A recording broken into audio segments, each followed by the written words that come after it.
Bonjour, nous sommes le jeudi 1er février 2024 et nous allons parler de la précarité et du mal logement.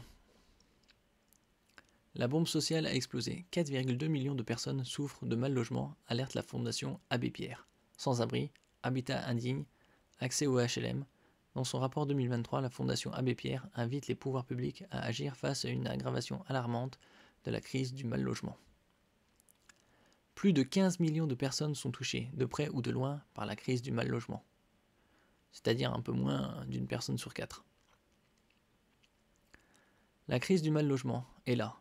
En préambule du 29e rapport sur l'état du mal logement en France de la Fondation Abbé Pierre, sa présidente, Marie-Hélène Lenédic, a brossé le portrait d'une société française bien malade. La crise du logement qui couvre aura de dures répercussions sociales. Cet avertissement, dont les signaux paraissaient pourtant clairs, a été ignoré. De son côté, mardi 30 janvier, le Premier ministre Gabriel Attal a annoncé au cours de son discours de politique générale vouloir créer un choc d'offres pour déverrouiller le secteur du logement. Alors que seront célébrés ce jeudi 1er février les 70 ans de l'appel de l'abbé Pierre, la Fondation appelle le gouvernement à agir, l'accusant d'entêtisme, voire de déni. D'attentisme, voire de déni. Comme s'il ne sous-estimait l'ampleur des besoins en logement. En France, en 2023, 4,2 millions de personnes souffrent de mal logement ou d'absence de logement personnel, selon le dense rapport de 333 pages qui paraît jeudi 1er février. 2023, l'année d'une aggravation alarmante de la crise. La bombe sociale du logement a explosé.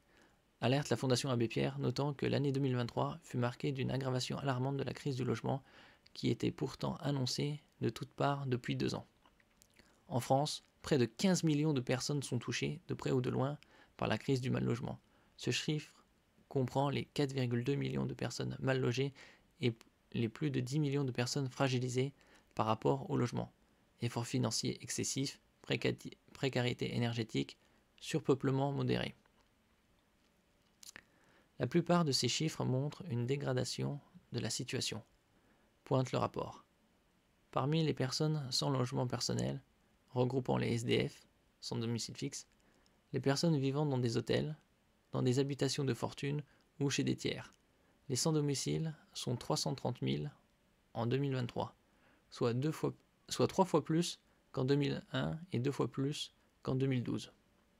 De surcroît, la Fondation Abbé Pierre dénombre une hausse intolérable du nombre d'enfants à la rue.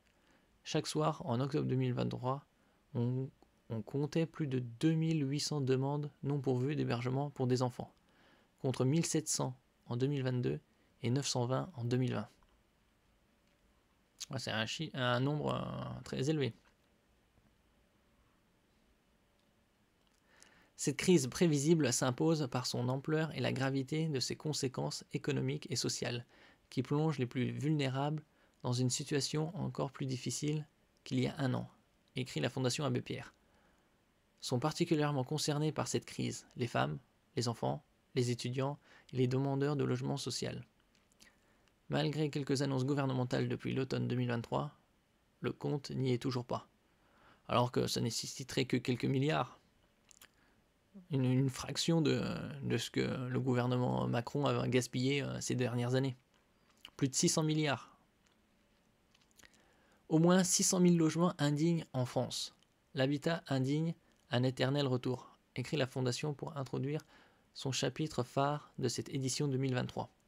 Le seul fait qu'un immeuble présente un risque pour la santé ou la sécurité conduit à le qualifier d'indigne, selon la définition de l'Agence nationale pour l'information du logement, ANIL. Au moins 600 000, ouais, c'est vraiment minimum. D'après la Fondation Abbé Pierre, il existerait au moins 600 000 logements indignes en France, tandis que l'État en recenserait 400 000. Ben voyons. Les anciennes villes ouvrières touchées par la désindustrialisation et les centres des villes moyennes seraient particulièrement confrontés à la dégradation des logements. Oui, comme ces zones ont été désindustrialisées, il n'y a plus d'apport financier et donc ça s'est progressivement dégradé. Mais quelles sont les populations touchées par ces habitats indignes? Le rapport dresse des profils. En premier, les propriétaires occupants ancrés avec des situations souvent anciennes touchant des personnes âgées et des actifs modestes, dont les agriculteurs. En second, les accédants en échec, avec notamment de jeunes couples ayant sous-estimé le coût de travaux ou les charges à l'entretien. Ensuite viennent les locataires victimes de bailleurs indélicats. Des ménages qui, faute d'alternatives, louent un logement dégradé, voire insalubre. Enfin, les situations d'incurie dans le logement, avec des populations en souffrance psychique présentant des carences d'hygiène. Pour les aider, la Fondation Abbé Pierre préconise notamment un meilleur accompagnement juridique et administratif qui n'est pas assez fréquemment mobilisé par les pouvoirs publics. Le gouvernement ne fait visiblement rien depuis des décennies, alors que ça nécessiterait que quelques milliards. La chute brutale de l'accès au HLM. Ainsi, l'organisation interpelle le gouvernement sur les conditions d'accès au logement, tout particulièrement au HLM. Bientôt, les HLM, c'est plus habitation loyer modéré, mais habitation de luxe modéré. Ceux qui disposent de moins de 500 € par mois voient leur taux de succès baisser de 22% en 2017 à 12% en 2022. Les probabilités d'intégrer ce type de logement n'ont également pas augmenté en 5 ans pour les personnes sans domicile personnel. Cela vient notamment du fait que la production de HLM a chuté sur les dernières années. Pourtant, comme le note la Fondation, 2,4 millions de ménages en attendant un logement social, un chiffre en hausse rapide ces dernières années.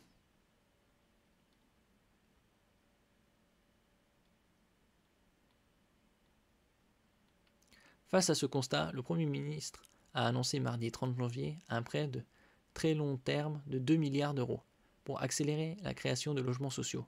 Mais il a surtout signifié sa volonté de réviser la loi SRU dans les communes en zone urbaine pour recalculer le quota de logements sociaux dans les collectivités. Vous le savez, d'ici à 2025, toutes les communes soumises à la loi SRU doivent posséder au moins un quart de logements sociaux sur leur territoire. Nous proposerons d'ajouter pour une part les logements intermédiaires accessibles à la classe moyenne dans ce calcul, a déclaré Gabriel Attal. C'est scandaleux d'intégrer dans les quotas de la loi SRU des logements locatifs intermédiaires qui sont destinés plutôt aux classes moyennes, voire aux classes moyennes supérieures, a réagi auprès de l'agence France Presse Manuel Domergue, directeur des études de la Fondation Abbé Pierre, à l'issue du discours du chef du gouvernement. Il n'y avait déjà pas assez de logements sociaux, et là on va donner l'opportunité à des maires qui ne veulent pas accueillir des pauvres sur leur territoire d'accueillir à la place des cadres, a ajouté Manuel Domergue. Plus d'un ménage sur 4 a eu froid en 2023. Le mal logement passe aussi par la précarité énergétique. En 2023, tandis que les prix de l'électricité augmenteront jeudi, 1er février de 8,6% pour les tarifs de base et de 9,8% pour les tarifs heure pleine, heure creuse, 26% des ménages ont eu froid à leur domicile en 2023 contre 14% en 2020. Pratiquement doublé. Le nombre d'interventions pour impayés d'électricité a aussi fait un bond. 767 000 en 2022 contre 553 000 en 2019. Il y a très peu d'aides aux factures d'énergie renouvelées ou augmentées en 2023.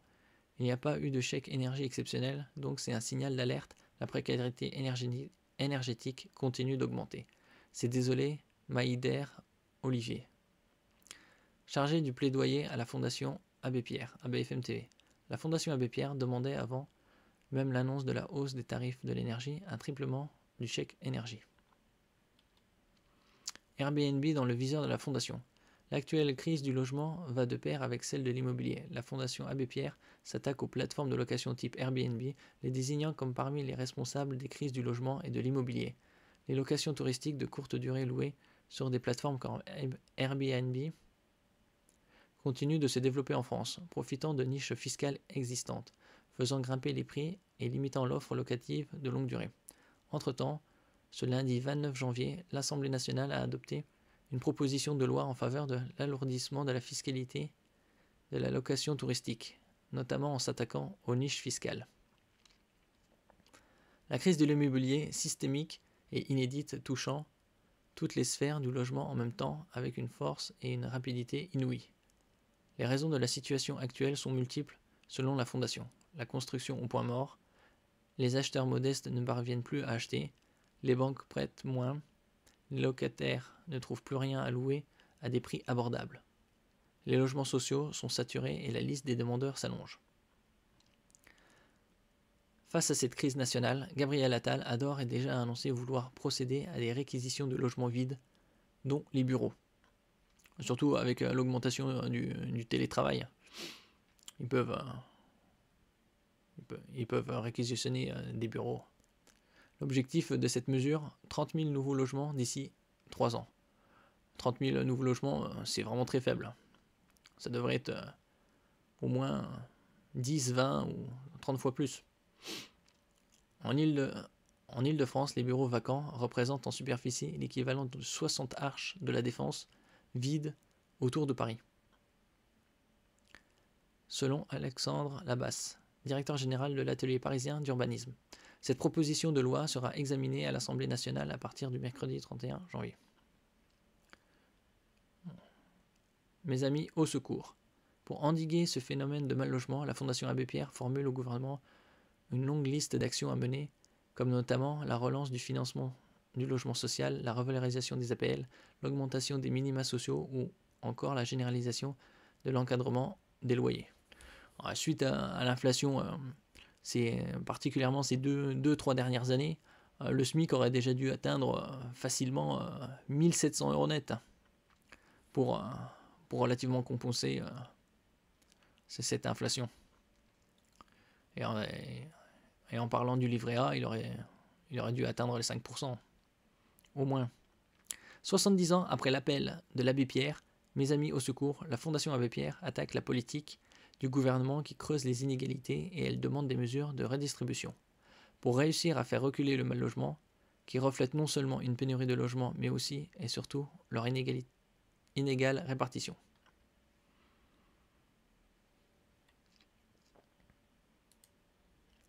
Parc HLM saturé, record d'expulsion, enfants à la rue. La bombe sociale du logement a explosé, alerte la Fondation Abbé Pierre. L'année 2023 a été une année noire pour les mal logés, victimes d'une politique de rigueur budgétaire, affirme l'organisme dans son rapport annuel sur le mal logement. Les mises en garde se sont succédées au fil des ans. On doit tous se mobiliser pour que le logement ne devienne pas la bombe sociale de demain, avertissait encore Olivier Klein, alors ministre délégué au logement fin 2022. La déflagration a-t-elle fini par survenir ? Au terme d'une année noire pour les mal logés, la bombe sociale du logement a explosé, constate la Fondation Abbé Pierre dans son rapport annuel sur le mal logement. Dévoilé mercredi 31 janvier. L'année 2023 restera celle d'une aggravation alarmante de la crise du logement qui est devenue une crise de l'immobilier en général, conclut l'organisme. Ouais, avec les nouveaux logements qui ont été construits pour les Jeux Olympiques, ils peuvent faire des tarifs bien abordables, puisque je crois que même pas 10% ont été achetés. La Fondation Abbé Pierre estime à 330 000 le nombre de personnes sans domicile fixe dans le pays.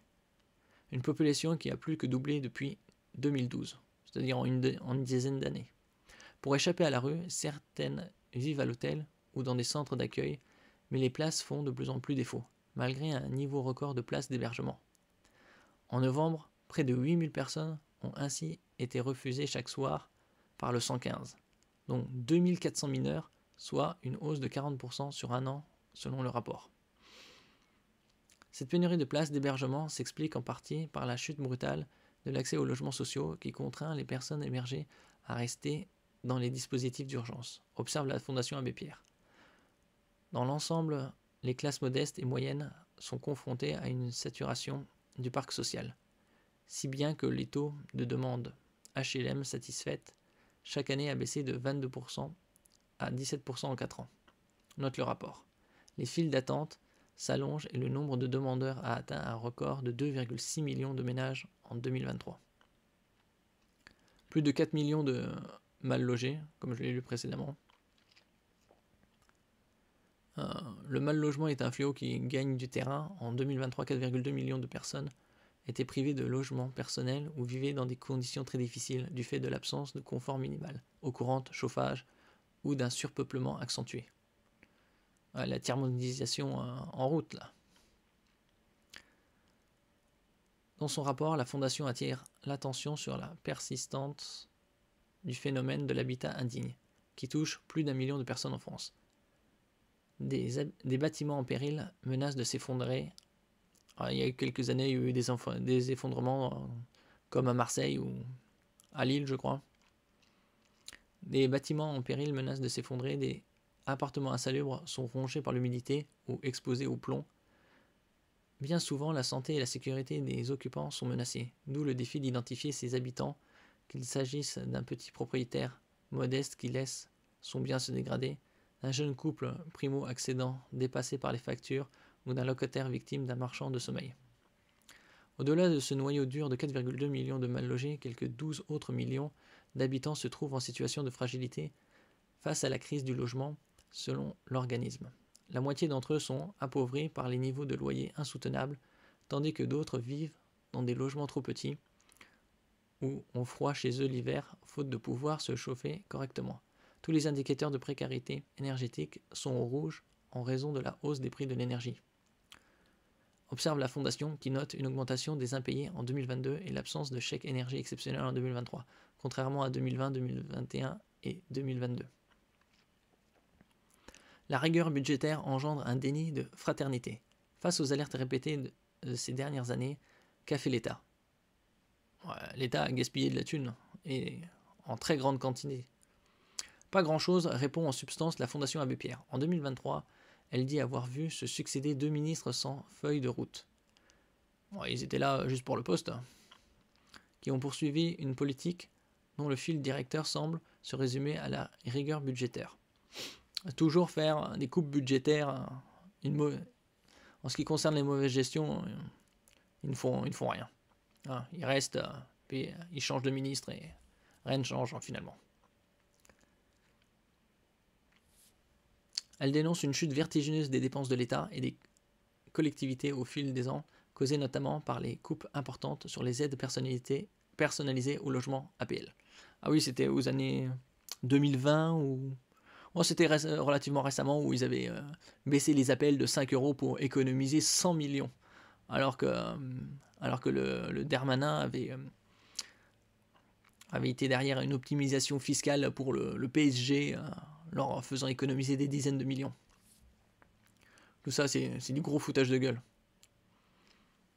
L'effort public pour le logement n'a jamais été aussi faible, avec une baisse équivalente à 15 milliards d'euros chaque année, depuis 2010, selon la Fondation. Évolution de l'effort public pour le logement en France, depuis 1992, donc une trentaine d'années.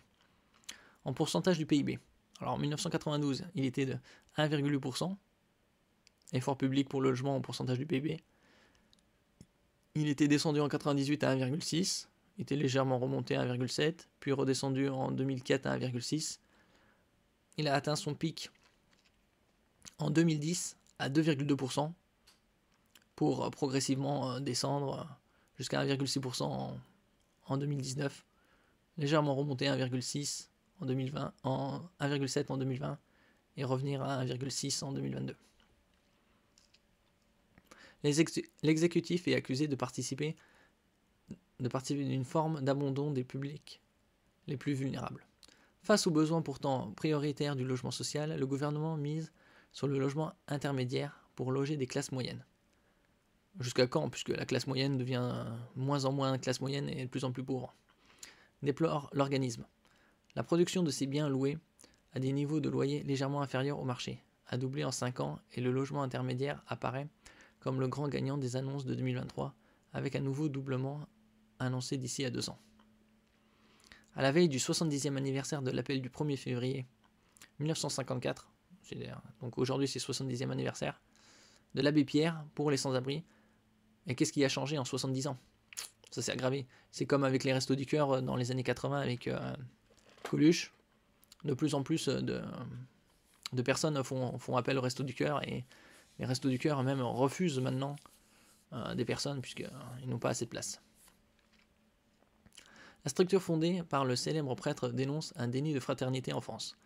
Les politiques publiques ne se font pas seulement en oubliant les plus pauvres, mais en les attaquant directement, assène la Fondation.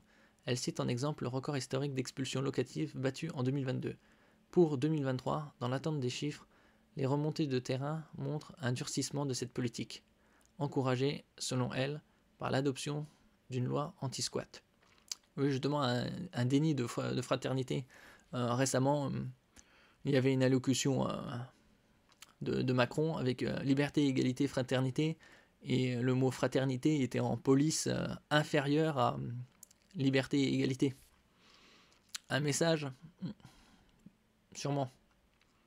Les lieux de vie informels, comme les bidonvilles, n'ont pas été épargnés avec un record d'expulsion l'an dernier. Un bon point pour la rénovation énergétique. Avare en compliment, la Fondation Abbé Pierre décerne quelques bons points au gouvernement, notamment pour sa poursuite de la politique du logement d'abord, pour les personnes sans domicile. Mais sa principale satisfaction porte sur l'effort massif de rénovation énergétique des logements qui fait l'objet d'une vraie attention de l'exécutif. La Fondation salue des réformes prometteuses avec un soutien renforcé des bailleurs sociaux et de nouvelles règles favorisant les ménages modestes et les rénovations performantes dès 2024. Au sein de la politique du logement, la rénovation énergétique semble la seule à l'abri des coupes budgétaires. La Fondation Abbé Pierre, dans son rapport annuel. En 5 ans, le budget pour la rénovation des logements privés alloués à l'Agence nationale de l'habitat, ANA, a quadruplé. La Fondation Abbé Pierre constate toutefois que la quasi-totalité de cette enveloppe a été utilisée au profit de la performance énergétique, au détriment de la lutte contre l'habitat indigne qui n'a représenté que 2% des logements rénovés en 2022. Ce combat contre l'indignité des lieux de vie est depuis longtemps le parent pauvre de l'action publique, déplore l'organisme, avant de faire ce vœu. Fasse que l'anniversaire du 1er février rappelle chacun à ses responsabilités. Merci pour votre écoute, laissez un message, mettez un j'aime, partagez et abonnez-vous à la chaîne. Merci et à la prochaine fois.